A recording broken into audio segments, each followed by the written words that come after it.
Halo teman-teman, jadi di video kali ini kita akan ngebahas seputar investasi khususnya untuk para pelajar. Kenapa ada video seperti ini? Karena ada yang bertanya seperti ini. Oke, jadi kita bacakan ya. Dari Bro Jafran 505, Bang bikinin investasi buat pelajar sama SMA, SMA-an dong sesuai saku jajan yang cocok. Terus gue balas nih, boleh nih kalau boleh lagi kasih sedikit clue-nya dong seperti kisaran uang saku, tujuan investasinya agar lebih terarah kan kita bikin videonya kan. Oke, jadi kisaran uang saku jajannya kan 20.000. Nah, sering disisihkan 10.000 kalau disimpan di bank, kadang habis kagak tahu dipakai apa aja. Kalau diinvestasikan kan lumayan. Tujuannya sih buat tabungan saja. Kalau ntar kuliah kan ada uang, atau bisa jadi buat kagak ada uang kan masih ada tuh uang dari investasi itu. Maksudnya mungkin untuk tabungan ya. Jadi kalau diperlukan bisa digunakan. Terima kasih udah dibaca Bang komen saya. Ya sama-sama. Jadi kita langsung saja ngebahas investasi yang cocok untuk pelajar. Ya teman-teman, tapi saya harus disclaimer terlebih dahulu ya, karena di video ini semua atas dasar analisa dan pandangan saya. Tetap lakukan analisa sendiri terlebih dahulu sebelum melakukan suatu investasi. Jadi kita langsung masuk dan bedah saja. Oke teman-teman, jadi seperti biasa langsung saya munculkan layar bibitnya di samping sini ya. Sudah muncul kan ya. Oke, pertama-tama oh ya, saya ingin ingatkan terlebih dahulu kalau case-nya Bro Jafran dia harusnya udah di atas 17 tahun, karena tadi dia sempat komen bahwa dia sudah ada rekening di bank. Untuk investasi di bibit itu dibutuhkan KTP dan rekening di bank. Kalau di bawah umur itu bagaimana, kan KTP ada batas usia ya 17 tahun kan ya.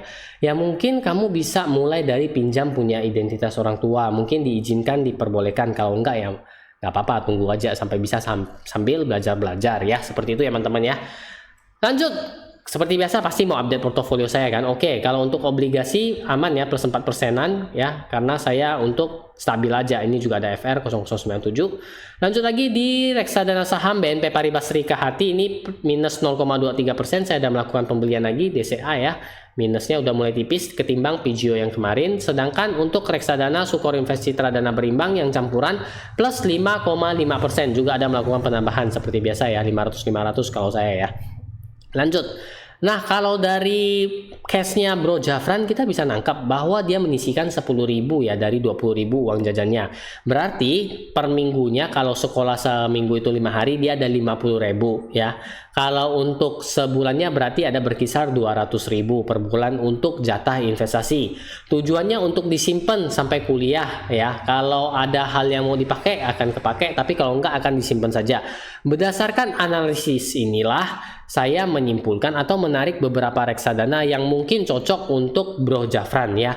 Salah satunya pertama, saya akan membagikan terlebih dahulu porsinya dari 200.000, mungkin 80% akan saya larikan ke reksadana yang returnnya stabil, sedangkan sisanya 20% akan ke reksadana saham. Kenapa? Karena saya ingin mengharapkan juga ada pertumbuhan yang cukup tinggi untuk investasi dari si Bro Jafran. Mengingat kalau dia di kuliah nggak kepake kan dia nggak narik juga ya. Tapi ingat, harus tetap DCA. Jadi kita langsung lanjut saja. Oh iya, saya juga ada pembelian saham ya. Kalau ini saya saham Excel ya, sekarang minus 1%. Oh ya, kalau untuk saham saya trading ya, bukan investasi ya teman-teman ya. Lanjut lagi sampai mana? Oh ya, reksadana ya, reksadana. Jadi yang untuk 80%-nya yaitu berkisar 160.000, mungkin bisa dipilih reksadana pasar uang ya. Kita urutkan saja yang tertinggi returnnya selama 1 tahun, yaitu di majoris pasar uang.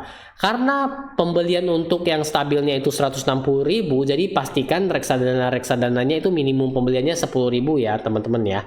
Nah ini untuk yang 10.000 masuk dan returnnya 4,24% ya. Namun di reksadana obligasi juga ada beberapa opsi yang mungkin bisa dipilih untuk porsi 60% ini. 80% ini ya. Boleh juga dibagi kalau kamu mau, tapi kalau enggak juga nggak apa-apa. Persentase disesuaikan aja ya. Tapi kalau misalnya profil resikonya nggak terlalu tinggi, bisa juga 100% di reksadana yang stabil seperti pasar uang, ataupun seperti di reksadana obligasi itu ada yang stabil seperti Sukor Invest Stable Fund, tapi ini minimum pembeliannya 100.000. Juga dengan Sukor Invest Syariah Sukuk Fund, ini juga minimum pembeliannya 100.000 ya. Jadi kita balik case ke tadi lagi, kalau 160.000 bagaimana? Tentu kita harus mencari obligasi yang minimum pembeliannya 10.000. Nah, di sini ada yang sedikit menarik hati saya. Oke, ini yang 1 tahunnya. Nah, ini dia Manulife obligasi negara ya. Saya lihat untuk grafiknya itu setahun ini bagus banget, uptrend. Dan kalau untuk lihat all-nya juga nggak jelek-jelek amat ya. Tuh, lihat grafik untuk all-nya. Ini dari tahun berapa? Sorry, ini mungkin dari tahun 09 ya. 09, wow udah lama banget ya. Udah mau 20 tahunan, bahkan lebih 20 bulan ya. Coba dihitung 20 tahunan belum.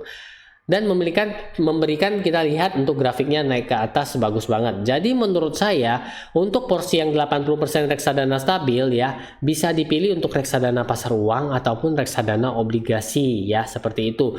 Nah, sisanya 20% di mana? Di reksadana saham. Reksadana saham ini kita juga cari yang minimum pembeliannya 10.000. Kita urutkan saja ya dari return 1 tahunnya bagaimana. Karena ini investasinya sebenarnya cari yang 5 tahun jangka panjang ya. Bisa aja dari BNP Paribas Serikahati. Ya, ini juga 10.000 juga ya untuk reksadana saham ataupun reksadana saham indeks, reksadana saham indeks lainnya seperti BNI AM IDX 30 ya. Afris IDX 30 juga ada. Jadi kalau saya boleh menyarankan, carilah investasi reksadana saham yang buy index saja karena lebih aman seharusnya ketimbang reksadana saham seperti yang ngambilnya nggak buy index. Itu menurut hasil analisa saya. Tapi ingat, kita tetap harus rutin melakukan DCA. Oke Bro Jafran, jadi saya harap itu saja analisa yang pendek yang bisa saya lakukan, nggak terlalu ribet karena pada dasarnya sambil investasi Bro juga bisa sambil belajar. Jadi mari saya tarik kesimpulan untuk posisi misalnya sebulan punya spare 200.000 ya untuk Bro Jafran yang masih di SMA dan kepingin investasi di mana nanti akan digunakan waktu kuliah. Rentan waktunya mungkin di atas 2-3 tahun bahkan lebih karena kata Bro Jafran tadi kalau kuliah nggak kepake ya biarin investasi saja. Sewaktu-waktu mau dipakai baru dipakai. Harapan saya ini yang membentuk jangka panjang sehingga menarik kesimpulan dari 200.000 mungkin persentasenya bisa di 80% untuk reksadana yang memberikan return stabil seperti reksadana pasar uang ataupun reksadana obligasi yang ada tadi kita sebutkan. Ataupun dan berikutnya 20% itu di reksadana saham, harapannya growth dari investasi itu bisa lebih tinggi. Reksadana saham yang direkomendasikan adalah reksadana saham indeks yang artinya mereka hanya bisa mengambil saham-saham yang sudah masuk ke list indeks sesuai dengan reksadana atau produk mereka. Nah, namun tidak lupa saya ingatkan kembali bahwa setiap investasi itu mengalami resiko ya. Jadi jangan kepikiran oh tenang saya investasi jangka panjang pasti cuan, tidak juga ya.